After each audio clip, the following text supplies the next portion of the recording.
Desde las profundidades de la antigüedad, emergen ocasionalmente artefactos que desafían nuestra comprensión, susurrándonos secretos de civilizaciones perdidas. Uno de los más enigmáticos es, sin duda, el disco de Festos, hallado el 3 de julio de 1908 por el arqueólogo italiano Luigi Pernier, en las excavaciones del Palacio Minoico de Festos al sur de la legendaria isla de Creta. Este pequeño disco de arcilla cocida, cubierto en ambas caras con una fascinante espiral de símbolos impresos, se reveló como un descubrimiento sin precedentes. Con una datación estimada entre los años 1800 y 1600 a.C., ha sido objeto de innumerables intentos por desentrañar su misteriosa inscripción, muchos de ellos ingeniosos, pero ninguno ha logrado un consenso entre los expertos sobre su origen y significado, consolidándolo como uno de los misterios más célebres de la arqueología. La intriga no cesó allí.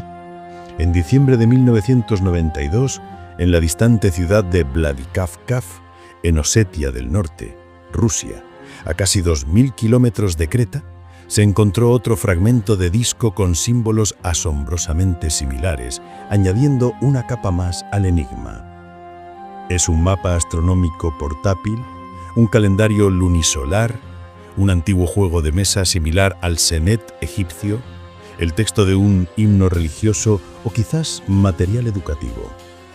Las teorías abundan, desde las más extravagantes, como una reliquia de la Atlántida o un mapa interestelar, hasta la audaz sugerencia de que podría ser una falsificación del propio Luigi Pernier, su descubridor, para alcanzar fama.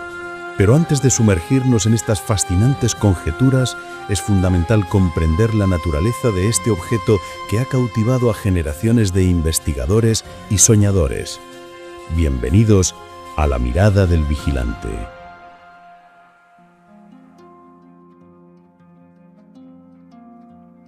Actualmente resguardado en el Museo Arqueológico de Heracleón, el disco de Festos es una pieza de arcilla de grano fino, aproximadamente cilíndrica, con un diámetro que oscila entre 15,8 y 16,5 centímetros y un grosor de 1,6 a 2,1 centímetros. Lo que lo hace verdaderamente singular es su superficie, adornada con un total de 242 símbolos, 123 en el lado A y 119 en el lado B. Estos signos se organizan meticulosamente en una forma de espiral, divididos en 31 cajas en el lado A y 30 en el lado B, cada una conteniendo de 2 a 7 signos, lo que revela una consistencia notable en la cantidad de símbolos entre ambas caras del disco. De los 242 signos, solo 45 son distintos, repitiéndose a lo largo del texto, lo que sugiere una estructura lingüística o codificada.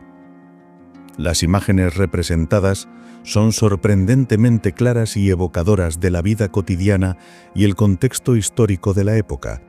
Figuras humanas como una cabeza emplumada, una cabeza tatuada de un esclavo o una mujer con los pechos desnudos.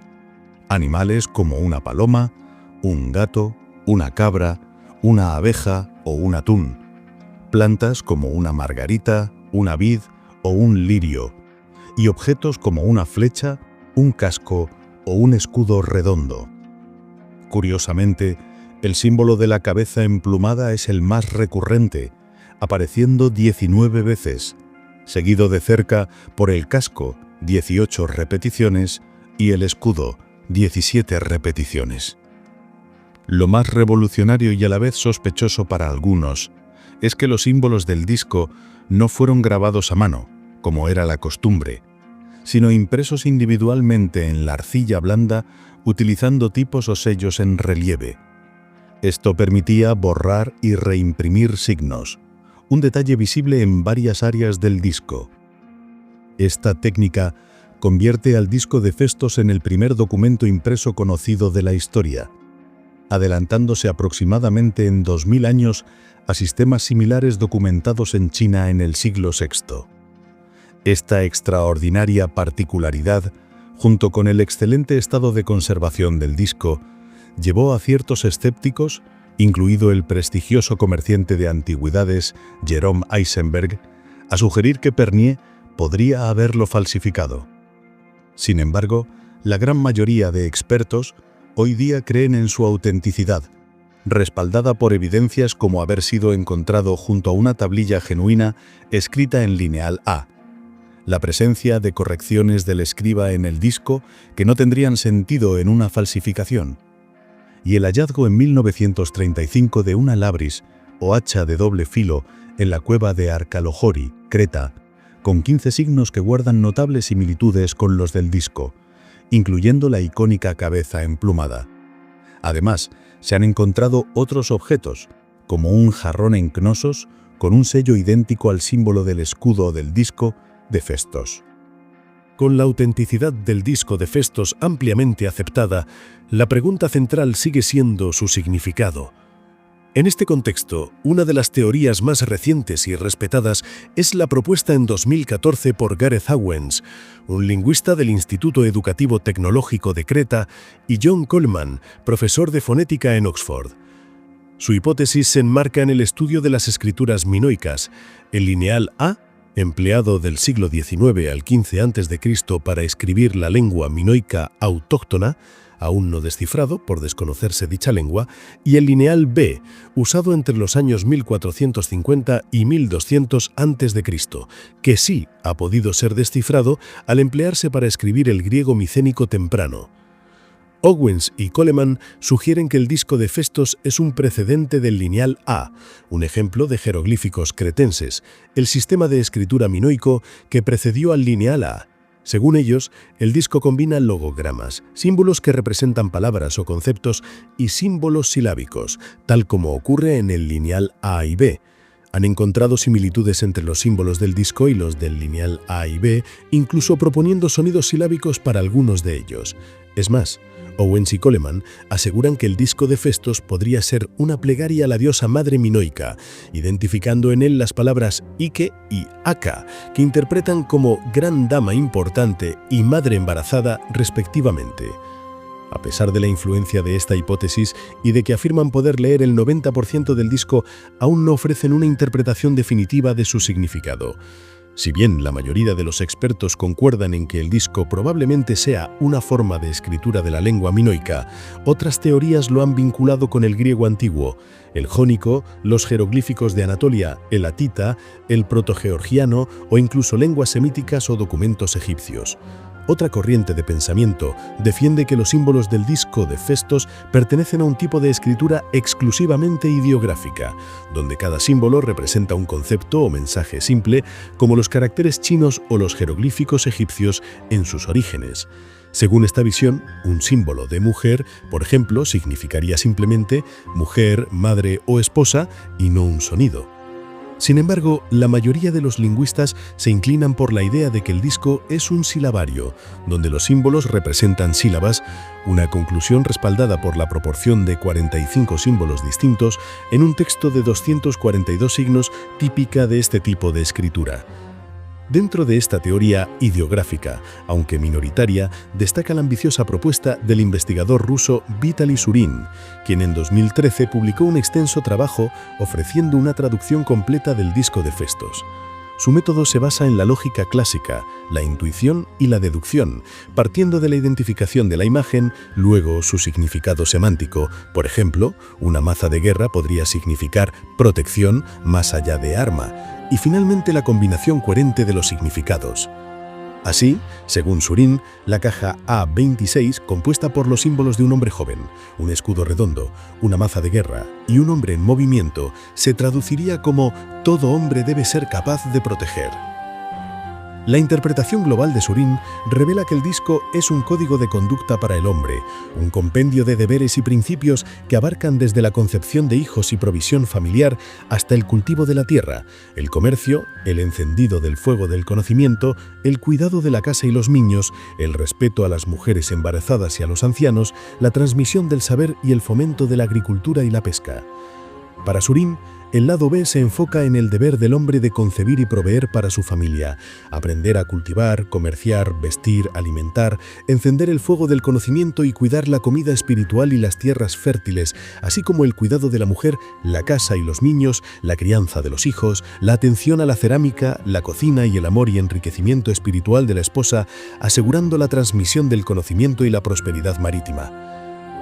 Por su parte, el lado A profundiza en el deber sagrado de proteger el hogar y los hijos, velar por el bienestar familiar, proveer alimento a enfermos y niños, asegurar el enterrío de los fallecidos, mantener una sola esposa como ley natural, ser saludable y fuerte para la transmisión de la salud a los hijos a través de la mujer, tratar con amor el conocimiento de las ciencias, ser honesto y sabio, difundir el conocimiento y el oficio entre pueblos salvajes, seguir tradiciones agrícolas y de riego, usar la vestimenta con cuidado y proteger lo escrito por el profeta.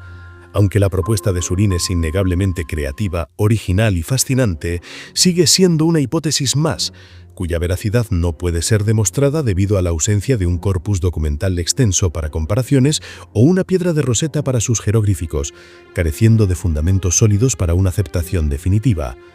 No podemos concluir nuestra exploración sin mencionar el enigmático disco de Vladikavkaz, un fragmento que, a pesar de sus sorprendentes similitudes con el disco de Festos, ha sido mayormente descartado por los expertos.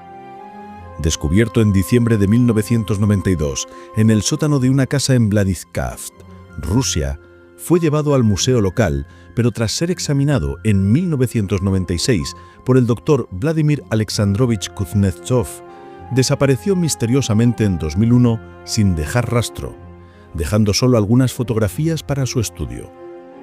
A diferencia del disco de Festos, que fue impreso en ambas caras, el de Vladikavkaz fue grabado a mano con un punzón en una sola cara. Aunque la investigadora Efi Poliyanaki, quien lo dio a conocer, no dudó de que se utilizó el mismo sistema gráfico para ambos discos, debido a sus evidentes similitudes, la mayoría de los expertos lo consideran una falsificación, principalmente por su súbita desaparición y las acusaciones de que el propio Kuznetsov lo había modelado.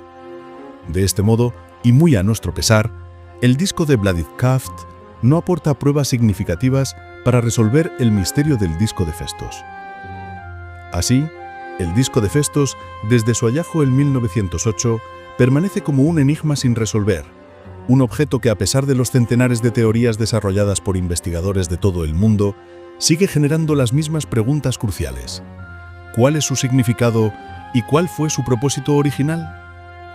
Este disco nos invita a reflexionar sobre la inmensidad del conocimiento que aún yace oculto en las arenas del tiempo, una pieza de un rompecabezas milenario que, al negarse a revelar su secreto por completo, nos enseña tanto sobre la persistencia de la curiosidad humana como sobre la humildad ante el pasado.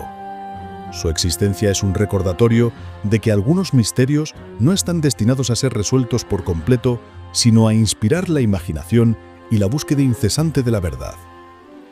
Dicho todo esto, lo dejamos en este punto. No quisiera irme sin antes decirles, como siempre, ámense, quiéranse mucho y, ante todo y sobre todo, sean muy felices. Hasta el próximo video.